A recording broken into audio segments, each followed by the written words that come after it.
নমস্কার, আমাদের স্টুডিওতে সবাইকে স্বাগত। আমার সঙ্গে রয়েছেন শিক্ষক প্রণয় কুমার মাইতি মহাশয় এবং আমরা অ্যাকাউন্টেন্সি নিয়ে আমাদের পার্ট এর স্যার আলোচনা ইতিমধ্যে সেরে ফেলেছি। আজকে আমাদের বিষয় অ্যাকাউন্টেন্সির পার্ট বি, একদম সেকশন বি। যাই হোক, আমি সরাসরি সময় নষ্ট না করে স্যারকে একেবারে বিষয়ে প্রবেশ করতে বলবো। স্যার, সবাইকে ধন্যবাদ জানাই। আবার সেকশন বি অ্যাকাউন্টেন্সির সেকশন বিতে অ্যাকচুয়ালি এটা ম্যানেজমেন্ট পার্ট অফ অ্যাকাউন্টেন্সি। সেকশন এ ছিল কি না অ্যাকাউন্টিং পার্ট, আর এটা হচ্ছে ম্যানেজমেন্ট পার্ট। এই সেকশন বিতে মোরলেস 4টে চ্যাপ্টার আছে। 4টে চ্যাপ্টারের মধ্যে 2টো চ্যাপ্টার থেকে তোমরা পাবে, 3টে চ্যাপ্টার থেকে সামস পাবেই। এখন এই 4টে কী কী চ্যাপ্টার?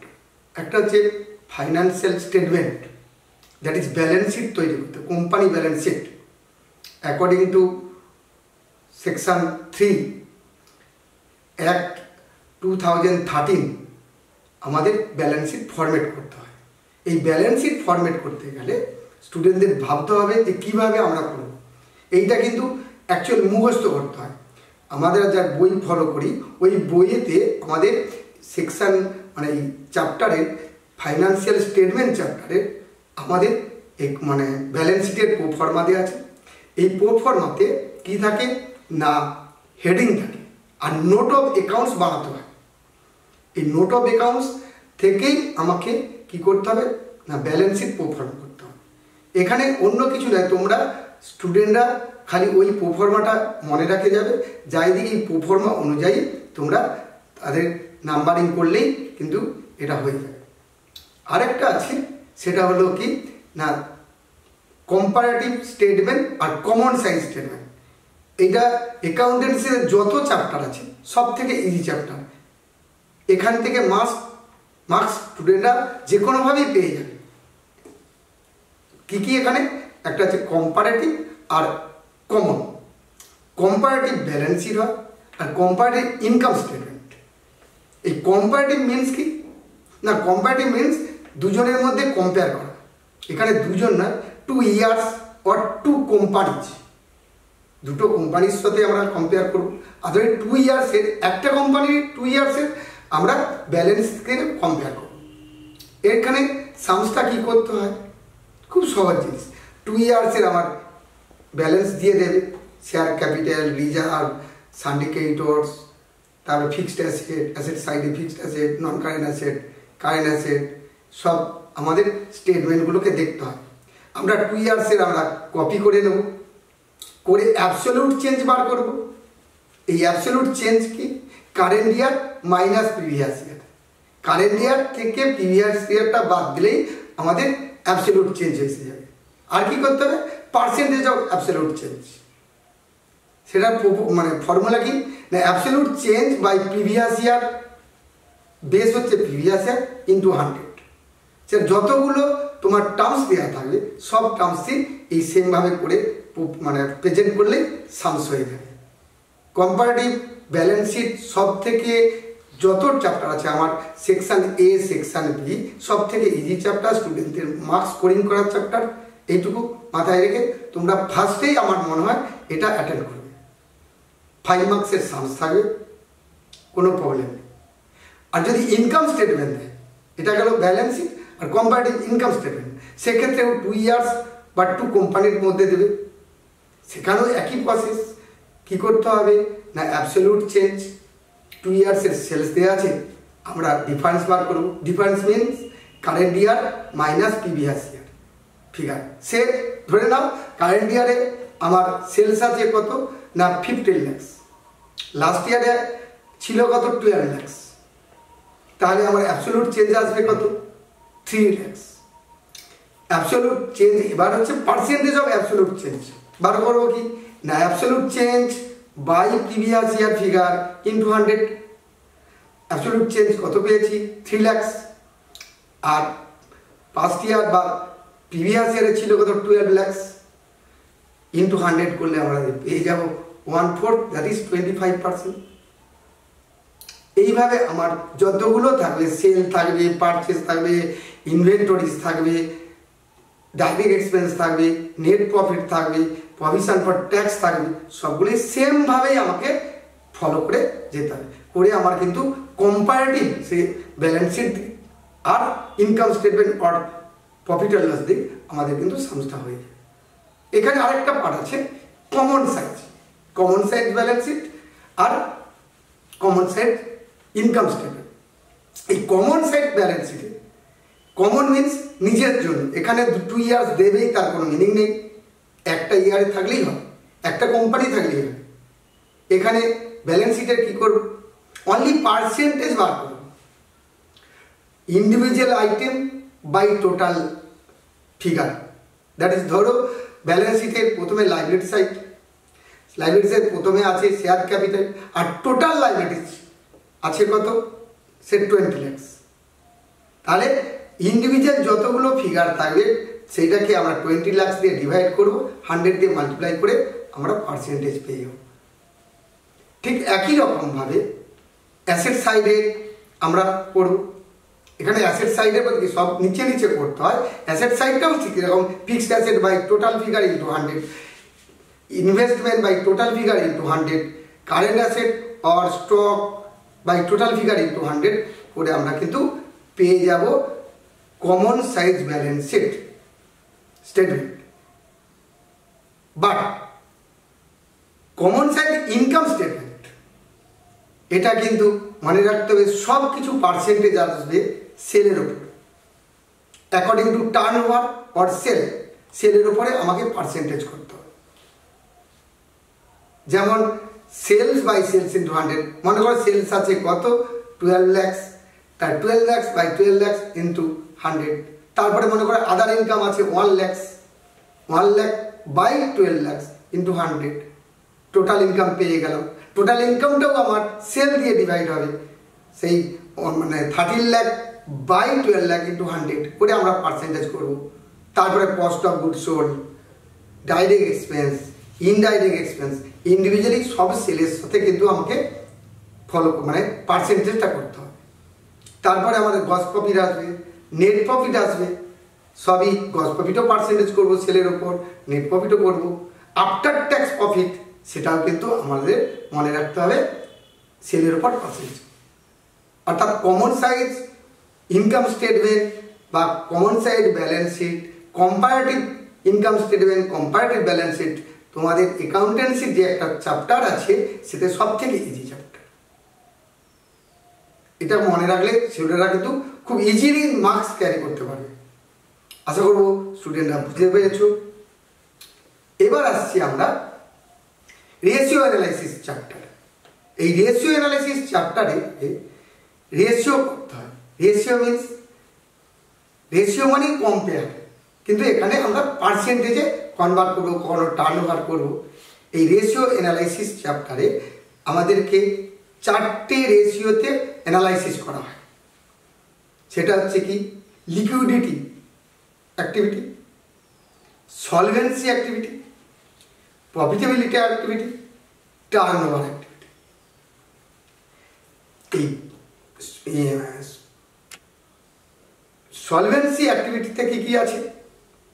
সলভেন্সি অ্যাক্টিভিটিতে থাকে ডেপ্ট equity ratio, proprietary ratio, interest coverage ratio, ডেপ্ট two total asset ratio.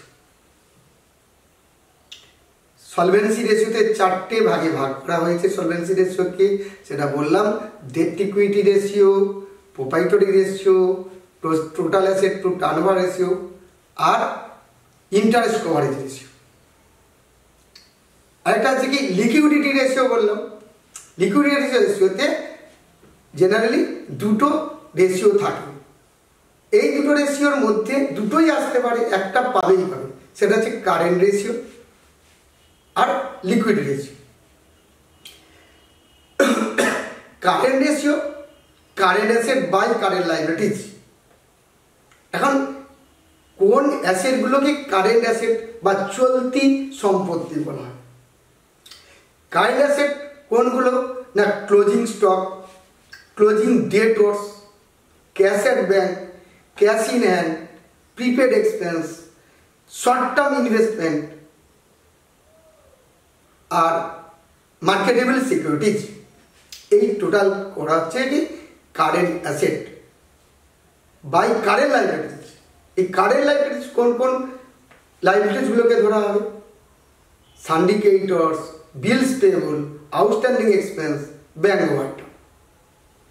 তাহলে current asset by current liabilities করলে আমরা কারেন্ট রেশিও পেয়ে যাব। অনেক সময় এই কারেন্ট রেশিওর স্ট্যান্ডার্ড রেশিও জিজ্ঞাসা করে। কারেন্ট রেশিওর স্ট্যান্ডার্ড রেশিও হচ্ছে সবসময় মনে রাখতে হবে 2:1, অর্থাৎ কারেন্ট রেশিও হবে 2 আর কারেন্ট লাইবিলিটি হবে 1। এটা হচ্ছে যদি কোশ্চেন সব অবজেক্টিভ টাইপের কোশ্চেন এমসিকিউ এ থাকে, তোমরা সবসময় 2:1 লিখে দেবে, ব্যাস, তাতে 1 মার্কস এসে যাবে। আর সামস করতে দিলে যা রেশিও বেরোবে তাই করতে হবে। তারপর আছে কুইক রেশিও। কুইক রেশিওর আরেকটা নাম আছে লিকুইড রেশিও। এই কুইক রেশিওকে কিভাবে আমরা করব না, quick asset by quick liabilities. Quick asset by quick liabilities, quick asset কোন অ্যাসেটগুলোকে কুইক অ্যাসেট, কারেন্ট অ্যাসেট আর কুইক অ্যাসেটের মধ্যে আবার ডিফারেন্স তাহলে বার করতে হবে না। কারেন্ট অ্যাসেট থেকে ক্লোজিং স্টক আর প্রিপেড বাদ দিলে বাকি অ্যাসেটগুলোকে কুইক অ্যাসেট বলা হয়। That is sundry creditors, bill receivable, cash at bank, cash in hand, marketable security, short term investment, এইগুলো হচ্ছে কুইক অ্যাসেটের মধ্যে আসে। আর quick liabilities current liabilities minus bank overdraft. Current liabilities কোন কোন ছিল না, আবারও বলছি, sundry creditors, bills payable, outstanding expense আর ব্যাংক ওভারড্রাফট। তাহলে এই চারটে থেকে আবার যদি চারটে যোগ করে থাকি, অর্থাৎ কারেন্ট লাইবিলিটিজ আগে বাদ করে নিই, তাহলে সেখান থেকে ব্যাংক ওভারড্রাফটটা মাইনাস করলে আমরা কুইক লাইবিলিটিজ বা লিকুইড লাইবিলিটিজ পেয়ে যাব। তাহলে quick asset by quick liabilities, quick ratio পেয়ে যাবে। সলভেন্সি রেশিওতেও বলে দিলাম যে কি কি চারটে বলেছিলাম, ডেপ্ট equity ratio, proprietary ratio, interest coverage ratio, ডেপ্ট two total asset ratio. এই ডেপ্ট বলতে, ডেপ্ট কথার অ্যাকচুয়াল অর্থ হচ্ছে ঋণ, লোন, বিজনেসের কতটা লোন আছে। ডেপ্ট ইকুইটি, ইকুইটি মিনস ক্যাপিটাল, লোনের সঙ্গে ক্যাপিটালের compare, তুলনাকেই বলাচ্ছে ডেপ্ট equity ratio. Long term ডেপ্ট by share holder fund, formula হচ্ছে long term ডেপ্ট by share holder fund. Long term ডেপ্ট কোনগুলো, কোম্পানির লং টার্ম ডেপ্ট কোনগুলো, কোন লাইবিলিটিসগুলোকে বলা হবে লং টার্ম ডেপ্ট না, debenture, mortgage loan, long term bank loan, এগুলোকে পাবলিক ডিপোজিট, এইগুলোকেই বলা হয় লং টার্ম লোন।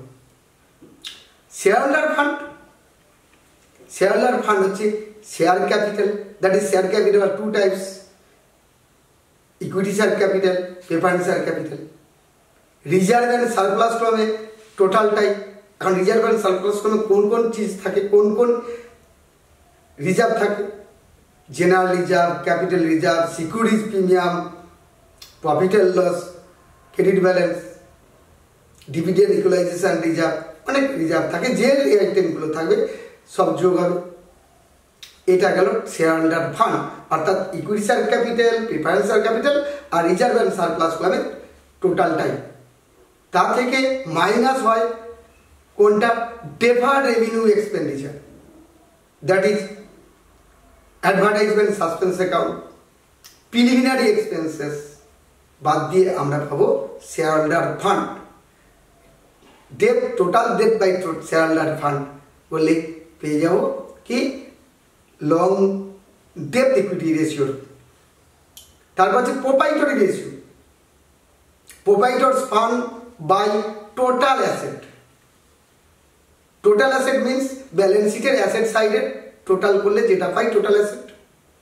আর প্রোপ্রাইটরি ফান্ড আলাদা নাম হচ্ছে capital fund, shareholder fund, অর্থাৎ শেয়ার হোল্ডার ফান্ড যেগুলো, কোনগুলো শেয়ার হোল্ডার ফান্ডে আগেও বলেছি, জাস্ট সেটা হচ্ছে কি equity share capital, preference share capital, reserve and surplus. তাহলে shareholder fund or proprietor fund by total asset করলে প্রোপাইটরি রেশিও পেয়ে যাবে। ইন্টারেস্ট কভারেজ রেশিও, এইটা মনে রাখলে স্টুডেন্টরা এটা অনেক সময় টাচই করে না। আমি বলবো খুব সহজ, interest coverage ratio. Interest coverage ratio হচ্ছে লং টার্ম ডেপ্টের যে টোটাল ইন্টারেস্ট সেটাকে জানতে হয় কত, সেটা ক্যালকুলেট করব। সেটা হচ্ছে কি না total outsider liabilities by long term ডেপ্টের ইন্টারেস্ট বাদলেই পাবো। লং টার্ম ডেপ্ট বলতে মনে করো ডিবেঞ্চার আছে কত, 10% ডিবেঞ্চার 10 লাখ টাকা, তাহলে 1 লাখ টাকা ইন্টারেস্ট পাবো। ব্যাংক লোন আছে কত 6%, 6 লাখ, 36,000 পাবো। টোটাল ইন্টারেস্ট হলো কত না 1,36,000। সেই 1,36,000-কে দিয়ে ভাগ করবো, কাকে ভাগ করবো? Profit before tax and interest, that is interest coverage ratio, PBIT by fixed interest bearing. Formula হচ্ছে PBIT, profit before tax by fixed interest bearing. Bearing means কতটা বহন করছে, এটা হচ্ছে ইন্টারেস্ট কভারেজ রেশিও। আরেকটা আছে ডেপ্ট two total asset. ডেপ্ট two total asset, long term ডেপ্ট by total asset, এই গেল solvency ratio.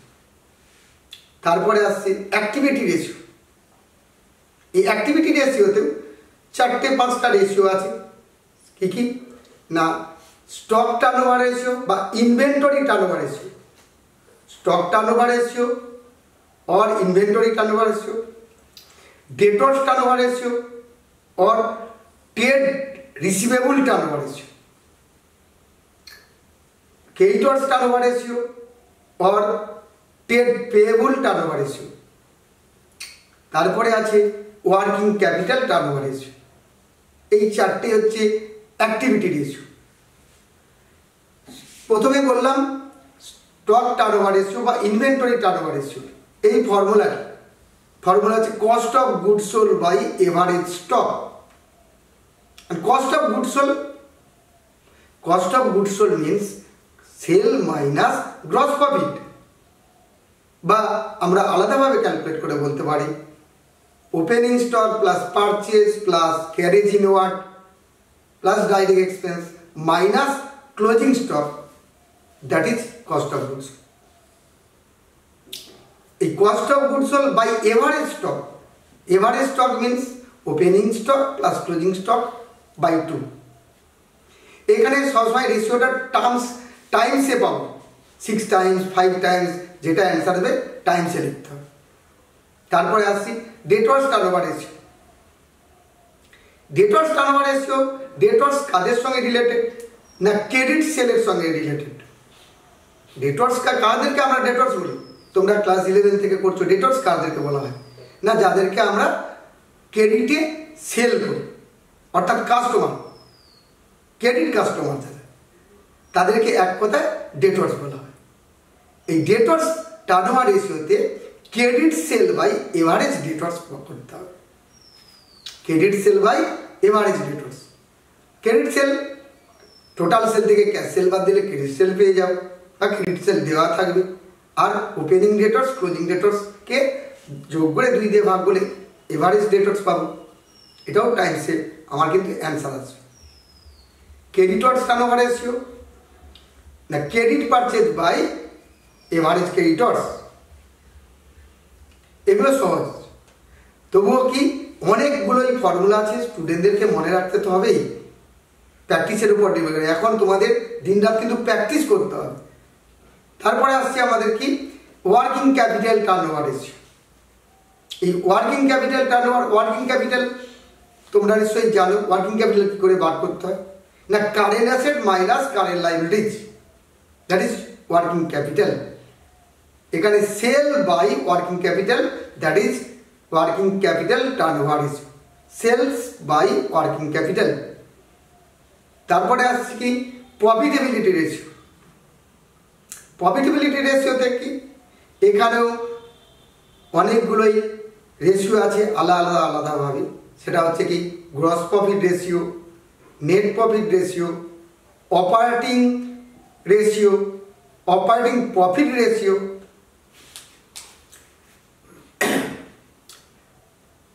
Share EPS, earning per share একটা রেশিও। এই এতগুলো রেশিও এখানে আছে। সবসময় গ্রস প্রফিট রেশিও কি করে আমরা বার করব না, আমরা ট্রেডিং অ্যাকাউন্ট থেকে গ্রস প্রফিট পাই আর ওখানে সেল থাকে। এই প্রফিটেবিলিটি রেশিওতে মনে রাখতে হবে সবসময় বেশিরভাগই সেলের সঙ্গে রিলেটেড, পার্সেন্টেজ করবে। এখানে অ্যান্সারটা আসবে পার্সেন্টেজে। Gross profit by sale into 100, that is gross profit ratio. Net profit by sale into 100, net profit ratio. But operating ratio এখানে বলা হয় operating cost by sale into 100। এই অপারেটিং কস্ট মিনস কি, আমরা অপারেটিং কস্টটা ক্যালকুলেট করবো কিভাবে? Operating cost calculate করতে গেলে মনে রাখতে হবে কি কস্ট অফ গুডসের সাথে operating expense, cost of goods সোল্ডের সাথে অপারেটিং এক্সপেন্স যোগ করলে আমরা পাবো অপারেটিং কস্ট। এই operating cost by sale into 100 করলে আমরা অপারেটিং রেশিও। আরেকটা বলেছিলাম operating profit ratio, operating profit by sale into 100। Sir যখন বলছেন মনে হয় তো কিছুই না, খুব সহজ, কিন্তু এই সব স্টেপগুলো মনে রাখতে হয় কীভাবে আমরা ক্যালকুলেট করে অপারেটিং প্রফিট পাবো। আগে পেয়েছি operating cost, cost of goods sold plus operating expense. এই টোটাল অপারেটিং কস্টটা সেল থেকে মাইনাস করে দিলে আমরা অপারেটিং প্রফিট পাবো। এবার operating profit by sale into 100 করলে অপারেটিং রেশিও। আরেকটা বলেছি আর্নিং পার শেয়ার, ইপিএস। সেটা কি profit available for equity share holder, profit available for equity share holder by number of equity share. অর্থাৎ প্রফিট অ্যাভেলেবল মিনস কি net profit থেকে প্রথমে provision for tax বা tax company law অনুযায়ী minus করতে হবে। তারপরে প্রেফারেন্স শেয়ার থাকলে প্রেফারেন্স শেয়ারদের ডিভিডেন্ড পেমেন্ট করতেই হবে। তারপরে যে প্রফিটটা পড়ে থাকে সেই প্রফিটটাই একমাত্র ইকুইটি শেয়ার হোল্ডাররাই পেতে চায়। এই জন্য বললাম profit available for equity share holder by number of equity share করলে আর্নিং পার শেয়ার পাবো। এটা কিন্তু মনে রাখতে হবে। আরেকটা কি ইনভেস্টমেন্ট টার্নওভার রেশিও। এই ইনভেস্টমেন্ট টার্নওভার রেশিও ফর্মুলা হচ্ছে কি profit before tax and interest by capital employed. Here capital employed means সবসময় স্টুডেন্টরা শুধু আমরা ইকুইটি শেয়ার ক্যাপিটাল কে বা প্রেফারেন্স শেয়ার ক্যাপিটালকে ক্যাপিটাল বলবো তা নয়, কিন্তু এই capital employed means equity share capital plus preference share capital plus reserve and surplus plus loan capital, অর্থাৎ লং টার্ম ডেট যেগুলোকে বলছি সেটাও কিন্তু এখানে ক্যাপিটাল বলে ট্রিটমেন্ট করা হবে। সেই জন্যে প্রফিট বিফোর ট্যাক্স বলছি, ট্যাক্স অ্যান্ড ইন্টারেস্ট, অর্থাৎ ওই ডিবেঞ্চার হোল্ডার বা লং টার্ম লোনের যে ইন্টারেস্টটা বাদ দেওয়ার আগে যে প্রফিট হয়েছে, সাবস্ট্রাক্ট করার আগে যে প্রফিট, সেই profit before tax and interest by capital employed into 100 করলে কি পাবো ইনভেস্টমেন্ট টার্নওভার রেশিও। এর মোরাললেস টোটাল রেশিও চ্যাপ্টারের আমি রেশিওগুলো বলে দিয়েছি আর তোমাদেরকে ডিসকাসও করেছি। হয়তো তোমাদের আরও ভালো করে ডিসকাস, সামনে এক্সাম হয়েছে, দেখবো আবার যদি পরবর্তী সময়ে আমি স্টুডিওতে আসতে পারি তাহলে তোমাদেরকে আর একটু ডিসকাস করে দিতে পারবো। তারপরে আসছে কি ক্যাশ ফ্লো স্টেটমেন্ট। এটা হচ্ছে লাস্ট চ্যাপ্টার আমাদের সেকশন বি3তে।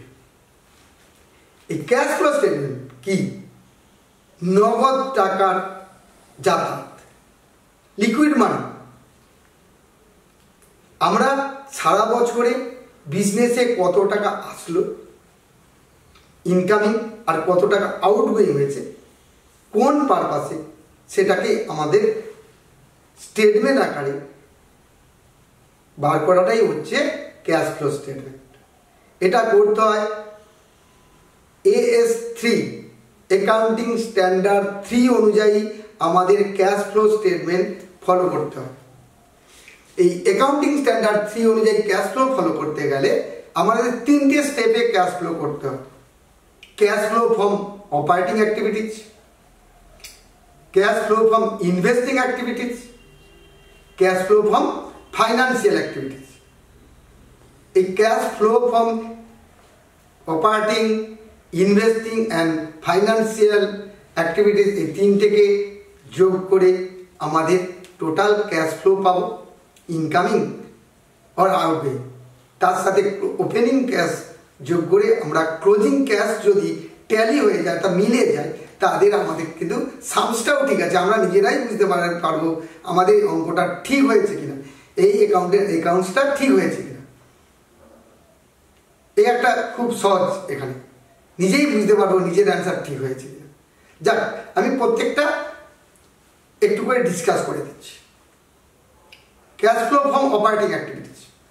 এই অপারেটিং অ্যাক্টিভিটিস মিনস বিজনেসের অ্যাক্টিভিটিটা কি? যদি একটা ট্রেডিং বিজনেস হয়, কেনা বেচা করা, সেই কেনা বেচা থেকে কত টাকা এসেছে না আউটগোয়িং এসেছে, ইনকামিং না আউটগোয়িং, সেটার প্রসেস হচ্ছে কি? নেট প্রফিট দেওয়া থাকবে, আর কিছু সামসের নেট প্রফিটও দেওয়া থাকবে, বা 2 ইয়ার্সের ব্যালেন্স শিট দেওয়া থাকবে, কিছু ইনফরমেশন দেওয়া থাকবে। আমাদের নেট প্রফিট বার করব। এই নেট প্রফিটের সাথে জেনারেল রিজার্ভ যেটা ট্রান্সফার করেছিলাম সেটা অ্যাডিং করতে হবে। তারপরে কি? প্রভিশন ফর ট্যাক্স অ্যাড করতে হবে। ইন্ট্রিম ডিভিডেন্ড বা প্রপোজ ডিভিডেন্ড থাকলে অ্যাড বা যোগ করব, করে আমরা পাবো কি? প্রফিট বিফোর ট্যাক্স বলে আমাদের এটা পেয়ে।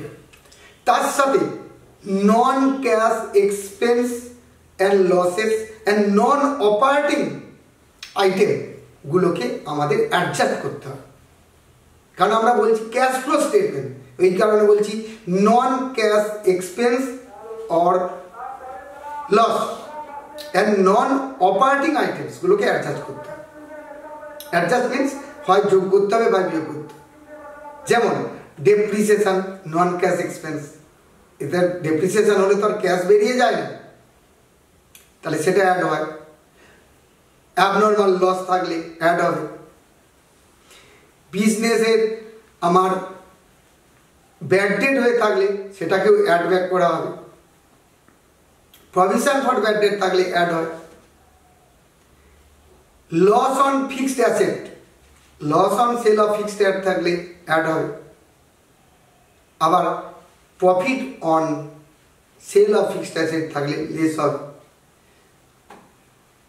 Interest receive from other side, commission receive from other side, এটা হচ্ছে নন অপারেটিং আইটেম, এগুলো লেস হবে, করে আমরা কি পাবো?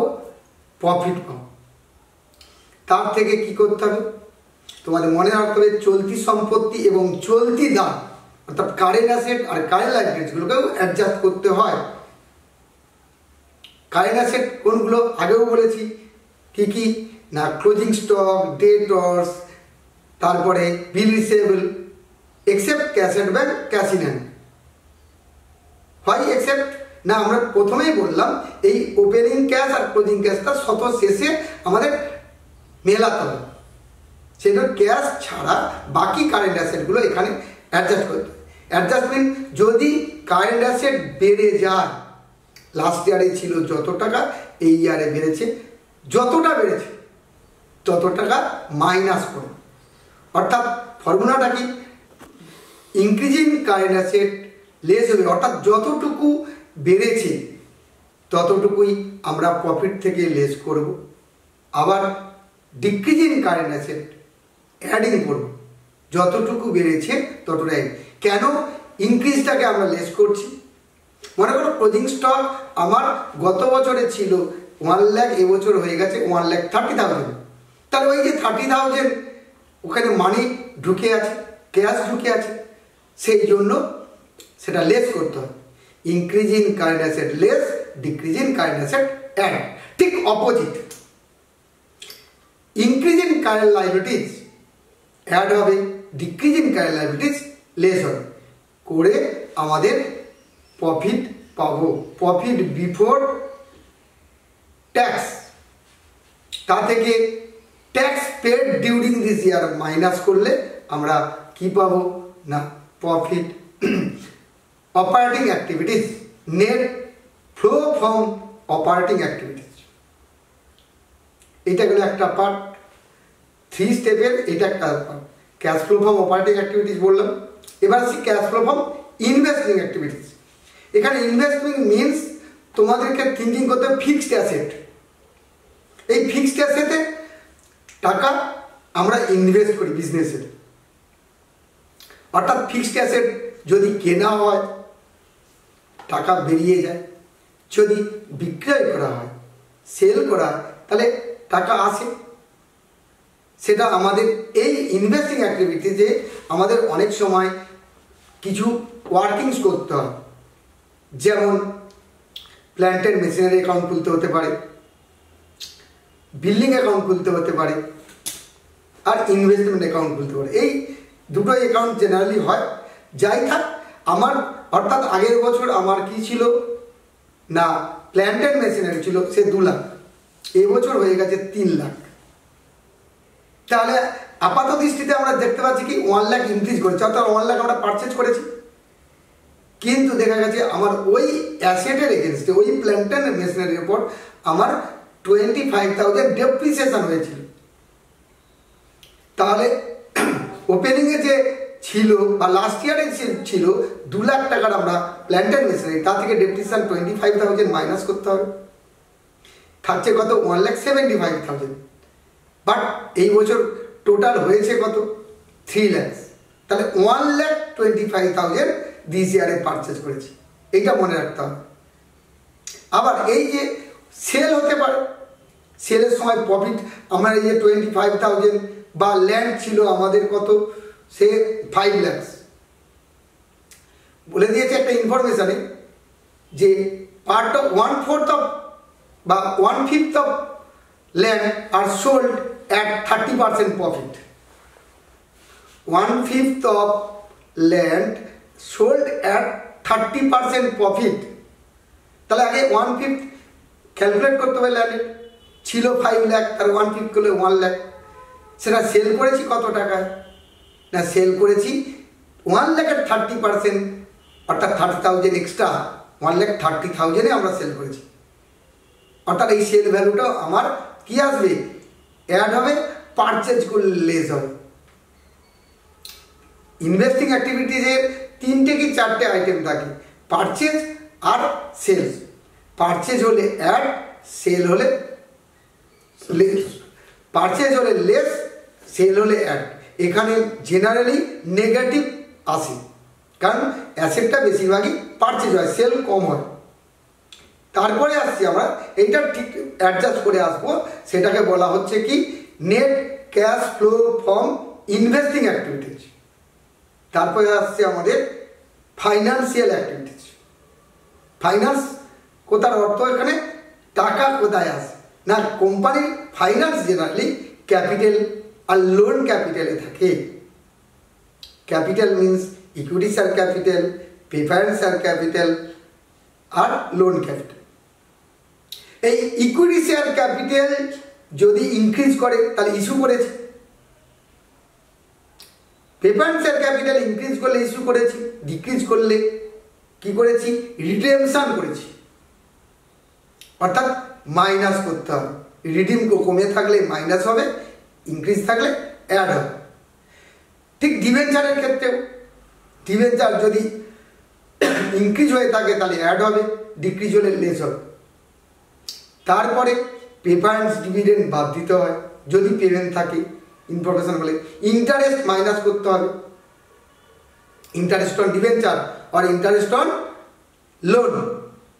আর ইন্ট্রিম ডিভিডেন্ড বা ডিভিডেন্ড অন ইকুইটি শেয়ার থাকলে সেটাও কিন্তু আমাদের মাইনাস করতে হবে।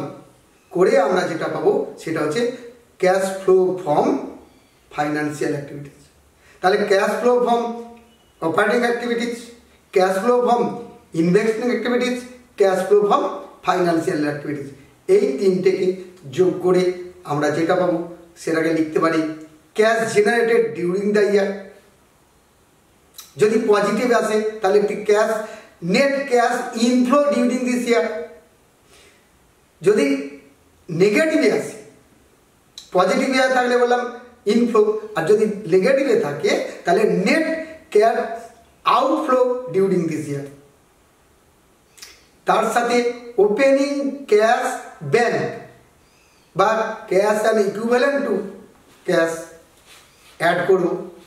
করে আমরা যদি ক্লোজিং ক্যাশ অ্যান্ড ব্যাংক মিলে যায় তাহলে আমাদের সামস কিন্তু অ্যাবসলিউট কারেক্ট আছে, ফুল মার্কস বাঁধা। এই গেল আমাদের টোটাল সেকশন বি। প্রথম বললাম financial statement, that is balance sheet proforma, কিছু আইটেম দিয়ে দেবে, সেখান থেকে ব্যালেন্স শিট তৈরি করতে হবে according to company act 2013 schedule 3 অনুযায়ী করতে হবে। আর নোট অফ অ্যাকাউন্টস এখানে বানাতে হবে। তারপরে বললাম কি কম্পারেটিভ অ্যান্ড কমন স্টেটমেন্ট আমাদের দেয়, খুব ইজি যে সামসটা। তারপরে থাকে রেশিও। রেশিও হচ্ছে খুব ইজি, বাট ছেলেরা ওই যে এখন 19খানা 20খানা রেশিও কি মনে রাখা, দেখা যাবে এই তুই কি করেছিস, ওই কি করেছিস, তা নয়। তোমরা একটু মাইন্ডলি পড়ো, এই ভাগ ভাগ করে মনে রাখার চেষ্টা করো, তাহলে কিন্তু খুব ইজিলি মনে থাকবে। তারপরে আছে ক্যাশ ফ্লো স্টেটমেন্ট। এই টোটাল 4টে চ্যাপ্টার আছে সেকশন বিতে থাকে। সেকশন বিতেও কিন্তু ভালো মার্কস ওঠে, সেকশন এর থেকে সেকশন বিতে মার্কস পাওয়ার প্রবণতা অনেক বেশি। এই হলো আমাদের টোটাল অ্যাকাউন্টেন্সির সাবস্টেন্স। একদম। প্রণয়বাবুকে অনেক অনেক ধন্যবাদ। স্যার তার দীর্ঘ অভিজ্ঞতা থেকে আমাদের একটা সুদীর্ঘ আলোচনা চলেছে। একটা ছিল সেকশন এ, সেটা আমরা প্রথম পার্টে রেখেছিলাম, আর আজকের আলোচনা ছিল মূলত সেকশন বি। আশা করি আমাদের যে সমস্ত ছাত্রছাত্রীরা চাচ্ছিল এতদিন স্যার আমরা কিন্তু অ্যাকাউন্টেন্সির ওপরে কোনো আলাপ আলোচনা রাখতে পারিনি, আপনাকে পেয়ে আমরা সত্যি, যদি স্টুডেন্টরা আমাকে ফলো করে বা এই আমাদের এই চ্যানেলকে ফলো করে, এই স্টুডিওটাকে তাদের ভালো লাগে, তাহলে আশা করি আমি সামনের আগামী বছরগুলোতেও আপনাকে আমরা পেতে চাই, আমাদেরকে আরো ভালো কিছু দেওয়ার চেষ্টা করব, এই বলে আমি আমার একদম। সবাই খুব ভালো থেকো, আর যে কটা দিন রয়েছে সেটাকে একটা বিশেষভাবে কাজে লাগাও, প্র্যাকটিস করো। তোমরা কিন্তু মনে রাখবে, আর যদি মনে হয় তোমাদের 36 ডেজ বাকি আছে, 35 ডেজ বাকি আছে, আমাদের সাবজেক্ট কোটা যতই বলে 5টা 6টা কিন্তু সাবজেক্ট, একদমই। তাহলে আমার হাতে থাকে 6 দিন। আমাকে কিন্তু এই 6 দিন করে মধ্যে আমাকে রিভাইজটা সারতে হবে, এইটা কিন্তু মাথায় রেখে আমরা করব। আমি স্টুডেন্টদেরকে বলবো এখন মোবাইল মাস্ট, তবুও বলবো মোবাইলটা একটু বাবা তোমরা সবাই কম ঘাটো, যতটুকু না হলে নয়। এই পরীক্ষা কদিনের জন্য তোমাদেরকে আমার এটা প্রথম একান্তভাবে রিকোয়েস্ট, কিন্তু তোমরা মোবাইলটা যতটা পারো কম ঘেটে পড়াশোনা একটু করো, প্র্যাকটিস করো। আমাদের দৃঢ় বিশ্বাস ছাত্রছাত্রীরা তাই করবে, তারা সবাই তাদের প্রিপারেশনটাকে চূড়ান্ত পর্যায়ে নিয়ে যাবে, এবং আমরা আশা করছি সবাই খুব ভালো রেজাল্ট করবে। তোমাদের সবার পরীক্ষা খুব ভালো হোক, আমাদের শুভেচ্ছা, শুভকামনা সবকিছু রইল। এই বলে আজকের মতো আমরা স্টুডিও থেকে বিদায় নিলাম। নমস্কার। নমস্কার।